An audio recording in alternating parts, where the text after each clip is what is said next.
Yeah, so behind me is the head frame of the Valley View, or the Valley View mine, which was operated in the 1940s, and if I'm not mistaken, during the First World War as well. So the First and Second World Wars.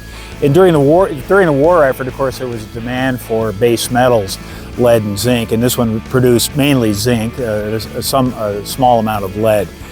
I don't actually remember the production figures, but they are recorded. The U.S. Bureau of Mines recorded that information.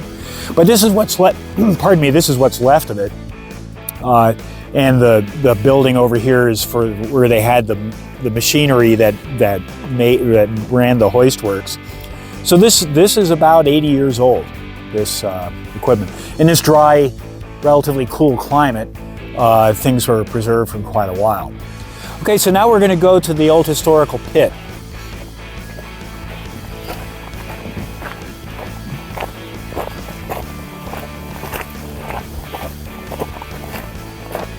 Well, while we're looking up here at the central part of Lone Mountain. Lone Mountain is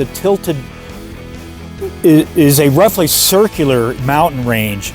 It is formed by east dipping sequence of Paleozoic rocks, mainly limestones, some shales, and at the base on the far western side is the Prospect Mountain quartzite, which is the Cambrian unit at the base of the stratigraphic section.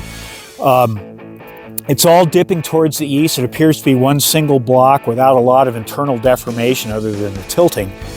And up here on the eastern side of the mountain range, what the previous mapping tells us that we're in the Devil's Gate limestone, which is part of that Paleozoic section.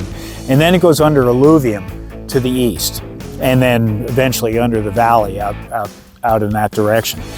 We think that there is probably, and previous mapping has inferred, a northwest trending fault, roughly vertical, we think, and we think that fault probably has some kind of structural control with regard to mineralization. Now, I said that we suspect that it is related to a carbonate replacement deposit.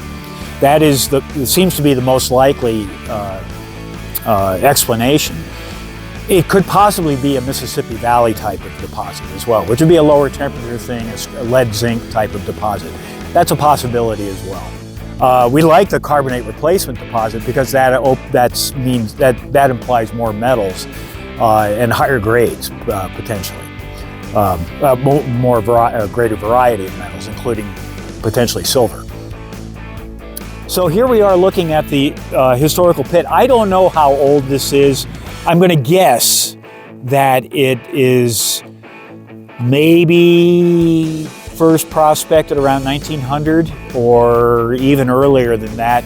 The Eureka District, which is not that far away, was first discovered in the 1870s, or maybe even the 1860s. So it could be that the prospectors came here sometime in the last part of the 19th century and started to open this up. You can see these workings in here. I'm not going to go down there right now. It's actually a little bit sketchy to this first little drop. But I have been down there in the past. In fact, I was down there with Dr. Peter McGaw, and Peter found a boulder or a block of rock that contained sphalerite, in other words, zinc sulfide. So we know that there is zinc sulfide, that it is not strictly a zinc oxide deposit. Now, the zinc oxides, we haven't identified the minerals, but it's probably some kind of combination of zincite, hydrozincite, willemite, maybe smithsonite, franklinite, those minerals. But they would be oxidation products of sphalerite. So let's go check out the old powder magazine.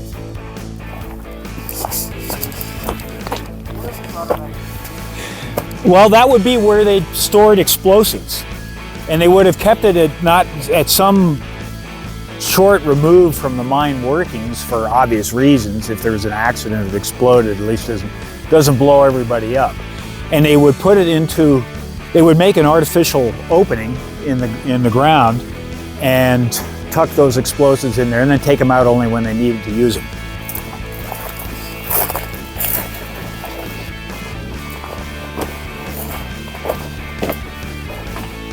Anybody in here? There's no answer. All right.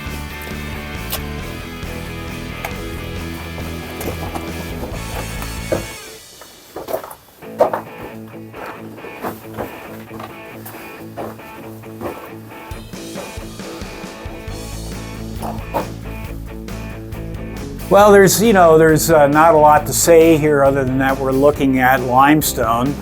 And this is, again, as I say, is part of the Paleozoic stratigraphy that is the geologic framework right here. You can see this band right here.